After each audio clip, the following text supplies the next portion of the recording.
So hello' guys, নমস্কাৰ বন্ধুসকল যদি আপোনাৰ লাইফত কিবা প্ৰব্লেম আছে, যদি আপোনাৰ জীৱনত বা আপোনাৰ মনত যদি কিবা এটা কথা আছে, যদি আপোনাৰ লাইফত কিবা এটা প্ৰব্লেম আছে, সেই প্ৰব্লেম নিজে সমাধান কৰাৰ চেষ্টা কৰক, আনৰ লগত শ্বেয়াৰ নকৰিব।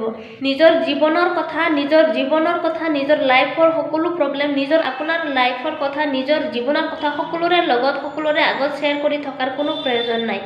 আপোনাৰ জীৱনৰ যি সমস্যা আছে বা আপোনাৰ লাইফৰ যি প্ৰব্লেম আছে, সেই প্ৰব্লেম নিজেই সমাধান কৰিবলৈ চেষ্টা কৰিব সদায়।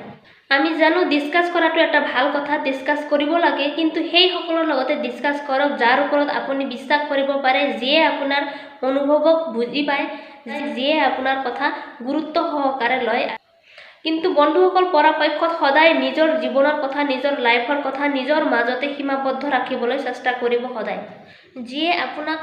যিয়ে আপোনাক আৰু আপোনাৰ কথাক গুৰুত্ব দিয়ে আৰু যিয়ে আপোনাৰ অনুভৱক বুজি পায়, কেৱল তেওঁৰ লগতহে আপোনাৰ মনৰ কথা শ্বেয়াৰ কৰক। আৰু সেই মানুহজন যদি বিশ্বাসৰ যোগ্য, তেতিয়াহে আপুনি আপোনাৰ মনৰ কথা শ্বেয়াৰ কৰিব, অন্যথা কেতিয়াও নহয়।